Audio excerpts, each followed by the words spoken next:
Hi, it's Joan. This week we're looking at high-level preempts.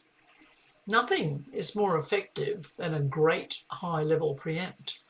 And the way to decide how high you want to bid is to look at the number of cards in your suit, of course, but also estimate the playing strength of your hand. And the way you do that is you look at your long suit and you see how many tricks you think you'll take just in that long suit. And so if you had 8 spades and you were just missing the ace, you could imagine that those spades against you will divide evenly. And if you're missing only the ace, not the jack or the 10, because you've got it, then you could say, I have a 7 playing trick hand if spades are trumps. So with preempts, we never expect to make our contract, but looking at the playing strength of the hand always assumes that your long suit is going to be trumps.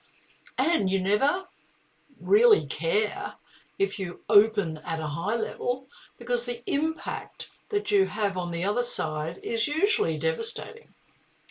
And in order to deal with it, the other side needs to make either overcalls over your preempt or take out doubles.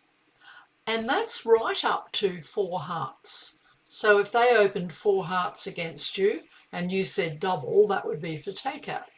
But at the level of 4 spades, if they open 4 spades, you need to be a little more careful, because some hands you'll hold over a 4 spade preempt really need to be played in their own contract.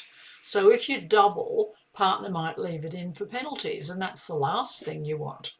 So there is a bid called 4 no trumps, where it insists over 4 spades that partner takes out the bid. And your choice of double or 4 no trumps is that a double over 4 spades has a big hand, but you don't mind if partner leaves 4 spades doubled in for penalties. But 4 no trumps shows often a 2-suiter where you really want to play one of the suits. And the way you bid with partner is that if you don't like the suit that they bid, you can correct to one, usually the lower, of your other 2 suits. But sometimes if you've got a longer suit and a much more clear action, you could bid it. So it's all to try to deal with the power of a high-level preempt. Try the hand I've given you and see how you go. Have a good week, everyone. After East opens 4 spades. What a high preempt. You have a lot of points. If you doubled, partner might leave it in. You're going to take some action, but perhaps the best action to make sure partner bids is 4 no trumps. 4 no trumps is not an ace ask. It's saying, partner, please bid over 4 spades. I have a big hand and I don't want to defend 4 spades doubled. Partner says 5 clubs. Now you would say that you've got hearts and diamonds by bidding 5 hearts. And sure enough, partner had 4 hearts. We might well make 6 hearts. It depends on where the king of clubs is, but that's very risky. So let's see how we can go.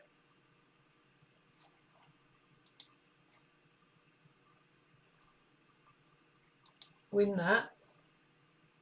Draw another trump.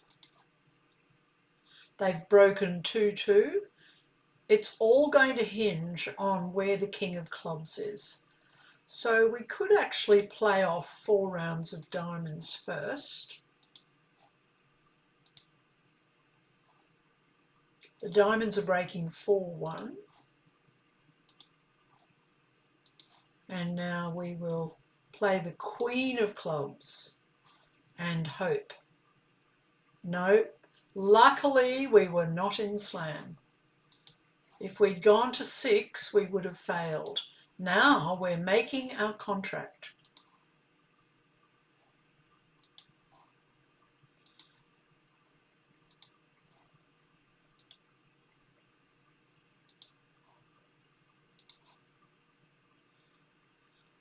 So the whole idea of high-level preempts like this is to make it very difficult for our side.